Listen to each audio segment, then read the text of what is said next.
Hello everyone, good day.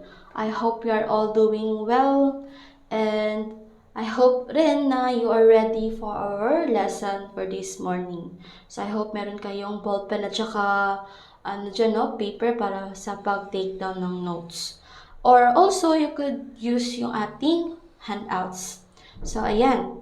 So I hope everyone is ready now and let us now start. So before we proceed, let me show to you our learning objectives.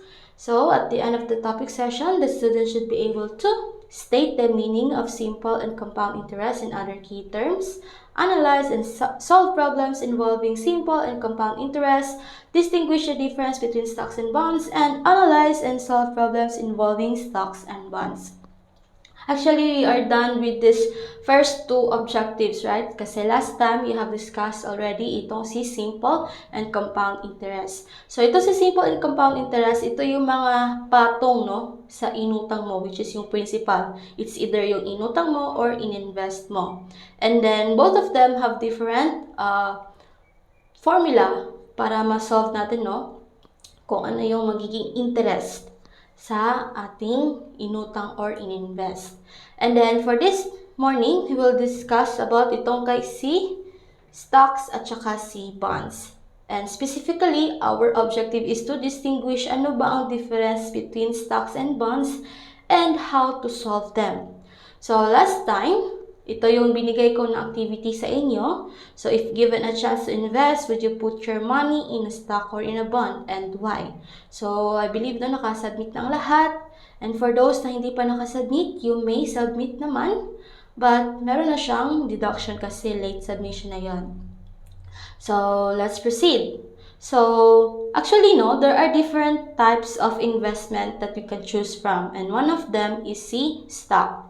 So, ano ba itong si stock? A stock is a type of security that signifies ownership in a corporation and represents a claim on part of the corporation's assets and earning. Meaning, it is defined as yung share of ownership mo in a company or a corporation. So, yung money na in-invest mo sa stock, so meron ka ng portion sa isang corporate or isang company na nagsisignify na ikaw na yung isa sa may-ari ng company na yan. So, when a company makes profit from the services it offers, each stockholders receives a certain amount called dividend. So, I have mentioned stockholder and dividend. So, ano ba ito si stockholder? So, stockholder or also known as shareholder are persons who own shares of stock in a corporation. And dividend naman are the distribution of a company's profits to its shareholders. So yun kung merong income yung company kung saan ka nag-invest, so ma-divide yun meron kang profit na makukuha from that. And then meron din itong specific na formula paano or magkano yung magiging profit mo or dividend ng isang shareholders or ng stockholders, And depende rin yun sa napag-usapan ng both parties. And then,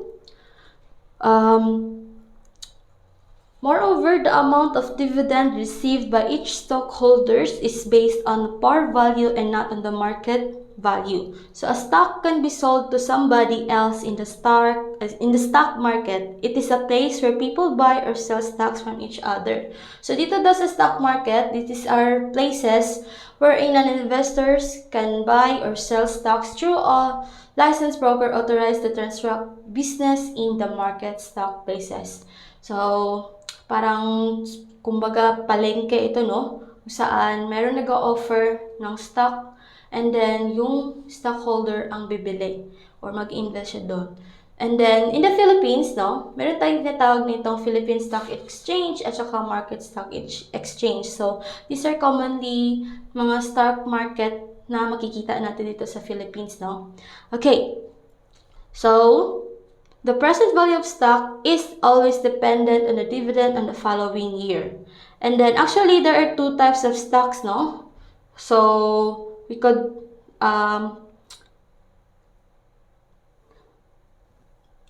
so these are the preferred and the common stocks.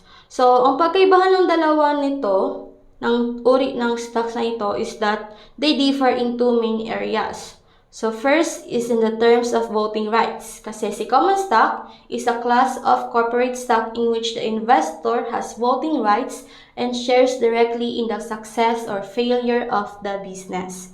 And only common stockholders are given opportunity to participate in voting, such as electing the company's board of directors and on certain corporate policies. So, di ba, minsan sa mga K-drama na napapanood natin, lalo na sa isang company, meron doong mga scene na kung saan magboboto sila kung sino yung magiging company's board of directors. So, doon natin makikita, no, na, or malalaman na common stock yung mga ininvest ng mga stockholders. Kasi meron silang rights to vote. And also, on the other hand, preferred stock is a class of corporate stock in which the investors has preferential rights over the common shareholders to dividends in a company's assets. So, in terms of dividend sharing, although shareholders of both types of stocks are entitled to dividend payment, preferred stock is similar to fixed income investment in which the company pays fixed dividends to the shareholders at regular intervals. So this is not always the case for common stockholders, no? Kasi si preferred shareholders or stockholders are given priority over common shareholders. Kasi si preferred stockholder, yung kanilang makukuha is fixed amount lang ng dividend and sila yung nauuna sa hatian ng dividend, no? So, this is just a simple illustration ano yung pagkaibahan ng common at saka preferred stock, no? When it comes to ownership of company, both of the common and the preferred stock, merong right doon. Pero sa voting rights, only si common stock ang meron. And then, obligation to pay dividends, si preferred stock lang. And sa dividend rate, kay common stock, it fluctuates each period, whereas itong kay preferred naman is meron siyang fixed na rate. Okay, so those are the two types of the stocks, no? We have the common stock and the preferred stocks. So, let's discuss further itong si preferred stocks. So, ito yung mga karakteristik ni preferred stock. So, we have participating and non-participating. So, actually, no, itong mga na-discuss ko is nasa handouts nyo lang. So, participating means that the shareholders may receive additional dividends if the company performed well, or it could also be non-participating, meaning that the shareholders receive only fixed dividend. So, participating kapag maganda yung takbo ng company, merong dagdag sa dividend ng shareholder. Kapag non-participating naman, yung preferred stock mo is fixed lang yung dividend na ma-receive mo. And also, ang characteristic ng preferred stock is cumulative or convertible, meaning cumulative is a type of preferred stock that receives a dividend each year, whereas ang convertible naman means the stock may be exchanged for a specified number of common shares in the future. So these are just the simple characteristics of the preferred stocks, and you may further read it no sa inyong mga handouts. And now, these are the following formulas used in stocks. So, we have for the dividend per share or yung for the common na stockholder, that is total common dividend over the number of shares. And then, total preferred dividend, number of shares times dividend per share. Total common dividend is total dividend minus total preferred dividend. And then, the dividend per share, that is for the preferred shareholder, are par value times dividend rate. And we have here the example. So the AUS enterprise has 1,500,000 shares of common stock outstanding. If a dividend of 30 million pesos was declared by the company directors last year, what are the dividends per share of common stock? So these are the solution, because the company has no preferred stock, so the common shareholders will receive the entire dividends. So these are the following given. We have the total common dividend, which is the 30 million pesos, and the number of shares, since this is common shareholders, so we have 1,500,000 pesos. So therefore, the dividend per share is just total common dividend over number of shares, and that is 20 pesos. So, the dividend per share of stock is 20 pesos only.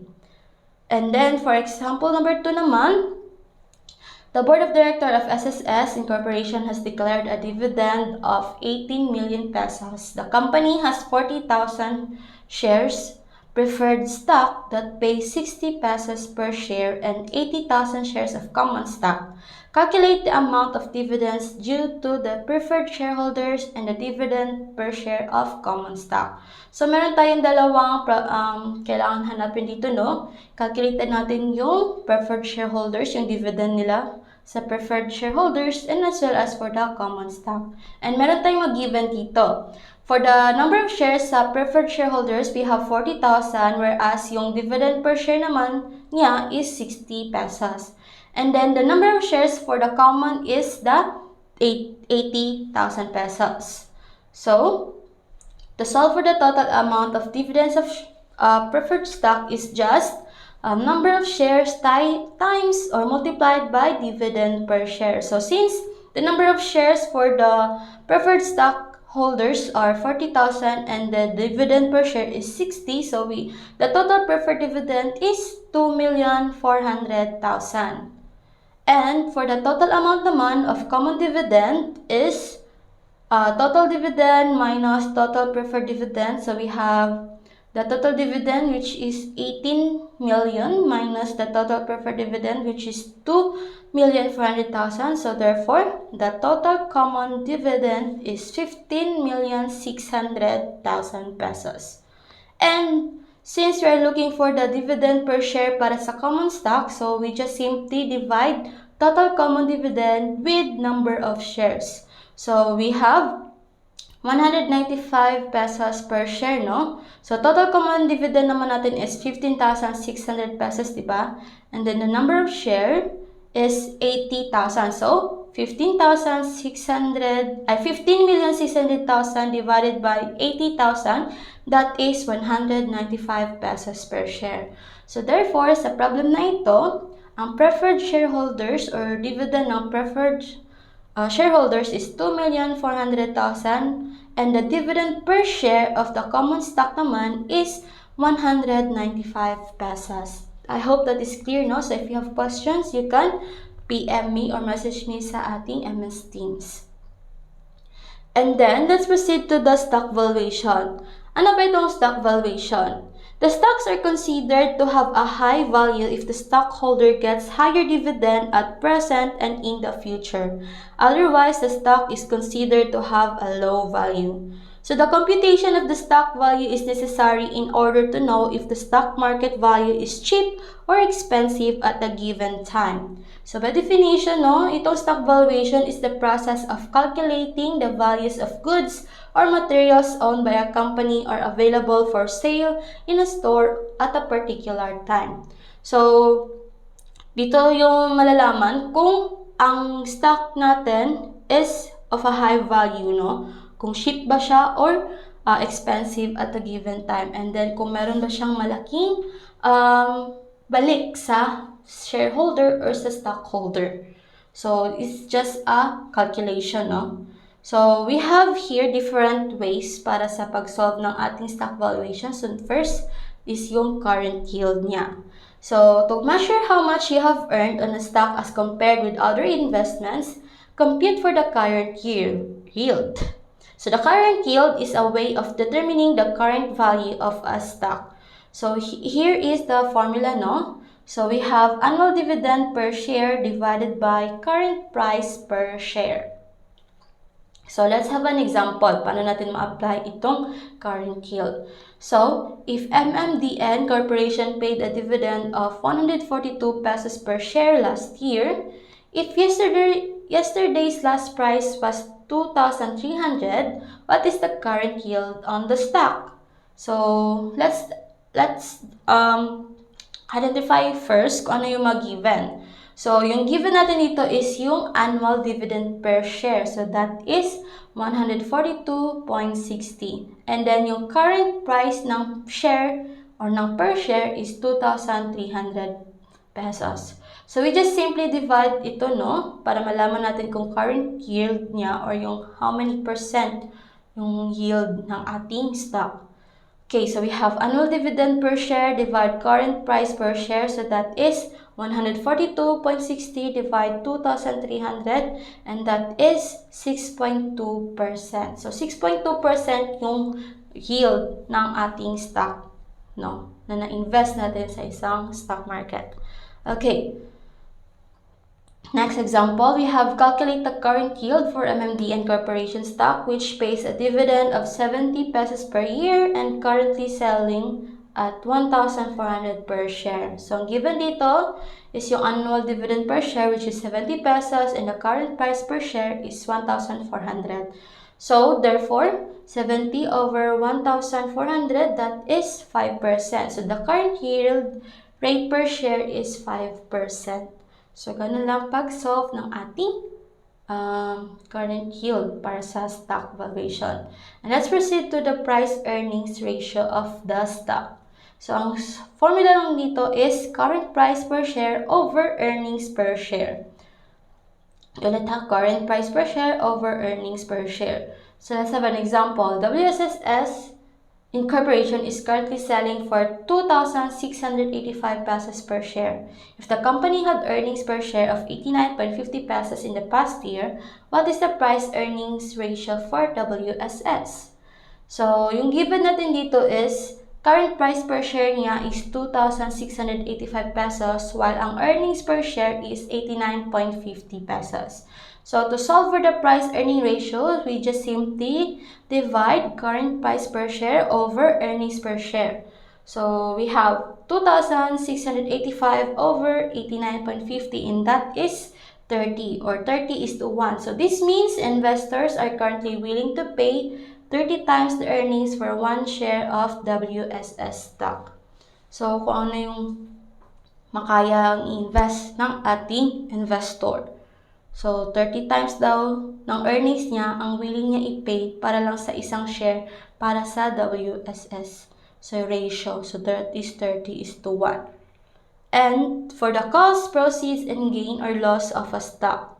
So, yung proceeds natin dito is these are the amounts of money that an investor receives after selling a stock, whereas ang gain or loss naman is the difference between the cost of purchasing the stock and the proceeds and received when selling the stock. So, these are the following formulas. So, marami-rami yung formula no para sa process na ito. So, you may refer to your handouts kasi sa handouts lang ito siya. So, let's have an example. Sheila purchased 250 shares of AUS Incorporation common stock at 3,500 pesos per share. A few months later, you sell the shares at 4,000 pesos. Her stockbroker charges 3% commission on round lots and 4,000 on odd lots. Calculate the total cost, the proceeds, and the gain or loss in that transaction. Ayan, no? Merong nabanggit dito na stockbroker. So, sino ba tong stockbroker? So, stockbroker is a professional in stock market trading and investment who acts as an agent in the selling and buying of stocks or other securities. So, yung stockbroker's commission naman is the fee charges for assisting in the purchase or sale of shares of stocks. And then, also, meron ditong nabanggit na round lots and odd lots. Ano na ba ito, no? So, by definition, odd lots can include any number of shares between 1 and 100. A round lot naman is any lot of shares that can be evenly divided by 100. So, for example, no, 175 shares would be an odd lot since it is below 100, while 300 shares would be counted as a round lot since it can be evenly divided by 100. So, dito, yung odd lots natin is we could solve this later on, no? And as well as for the round lots. So, let's solve first or calculate yung total cost and then followed by the proceeds and the gain or loss in that transaction. So, first, we need to determine ano yung mga given, no? Based from our problem. So, yung given natin dito is yung price per share ng ating stockholders are 3,500 and that is common stock, okay? And then the number of shares niya is 250. The commission rate for the round lot is 3%, or that is 0.03 if we convert that into decimal form. And the common commission rate niya is 4% for the odd lots. Now, cost of purchasing stock. So, we need to solve muna ano yung cost para sa pag-purchase ng stock. So, cost of shares, that is equal to price per share times the number of shares. So, yung price per share natin dito is 3,500 and the number of share is 250 and that is 875,000 pesos. And then the broker's commission is, yung formula natin for that is cost of shares times yung commission rate niya. So, we have, for the round lots, so 200 pesos, 200 shares times 3,500 times 0.03, that is equal to 21,000. So, saan galing itong 200 shares na ito? So, di ba meron tayong number of shares na 250? And since we are looking for the round lot commission, and as I have said earlier, ang round lot commission is, is any lot of shares that can be evenly divided by 100. So, since 250 is not evenly divided by 100, so inalist niya yung 50 and iniwan lang ng 200. Kasi 200 can be evenly divided by 100. So, that's why 200 shares yung nandyan. So, 200 shares times 3,500. So, saan galing yung 3,500? That is yung price per share. And then, ang commission rate niya is 0.03. So, that is, since that is round lot commission, so kaya 0.03. So, therefore, broker's commission for the round lot is 21,000 pesos. And then, for the odd lot naman, ayan. So, kanina, di ba, solve naman ang for the round lot, and that is 200 yung shares doon. And odd lot is, it can include any number of shares between 1 and 100. So, medyo mababa pa siya sa 100. So, since 15 lang naiwan para sa number of shares, so kaya ang sa odd lot natin ngayon na number of share is 50 shares lang only. So, 50 shares times 3,500 times 0.04, that is 7,000 pesos. So, total broker's commission is 21,000 plus 7,000, that is 28,000 pesos. And total cost of purchasing stock is cost of shares plus total broker's commission. So that is 875,000 plus 28,000, which is 903,000 pesos. So the total cost of 250 shares of common stock is 903,000 pesos. I hope nakuha, no? If you have questions, don't be shy to message me sa ating teams. And let's solve for the proceeds. So, proceeds from selling the stock. So, yung formula natin dito is value of shares is equal to price per share times the number of shares. So, yung price per share natin dito is 4,000 pesos. So, nabanggit sa ating problem na a few months later, you sell the shares at 4,000 pesos. So, kaya ang price per share natin dito is 4,000 and then the number of shares is 250. So, we have 1 million pesos para sa values of shares niya. And since meron tayong brokers, so kailangan natin bigyan ng commission yan siya. So, yung formula para sa broker's commission is cost of shares times commission rate. So, ganun pa rin, we need to solve for the round lot and odd lot. And then the round lot, so we have 24,000, and for the odd lot commission niya naman is 8,000 pesos. So, the total of 32,000. So, therefore, yung proceeds natin dito is values of shares minus total broker's commission. So, we have 1 million minus 32,000, that is 968,000 pesos. So, the proceeds on common stock or yung na-gain mo, no? Sa pag-invest sa stock na ito is 968,000 pesos. Okay, so last one is the gain or the loss in the transaction. So the gain or loss in transaction is just simply proceeds minus the total cost. So 968,000 minus 903,000 pesos, that is equal to 65,000. So the transaction gain is 65,000 pesos. So nasan galing yung 968,000 at saka 903,000? So ito 903,000 galing yan siya sa yung total commission natin kanina, no? Here, total cost of 250 shares of common stock. So that is 903,000.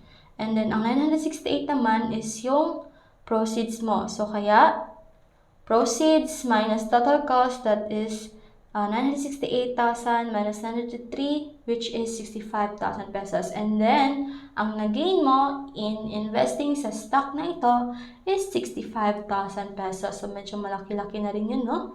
Para nabalik sa iyo. So, that's the end for the stocks. And let's proceed to our last topic, which is C, bond. And this will be the very last topic na, no? Okay, so bond, by definition, is a certificate or a written contract in which the debtor promises to pay its holder a specified amount of money, plus a certain rate of interest at a stated future date. So, meaning, bond is yung utang mo sa isang firm or ng isang firm. And then bondholders, these are the creditors and not owners of the firm or company. And bond valuation, we will discuss at later on, no? So meaning, a bond is a certificate which proves that a company or a corporation borrowed money from a certain group of individuals or investors for a definite period of time at a fixed rate. So owning a bond is just like saving money from a bank in which you will earn interest from the amount being borrowed.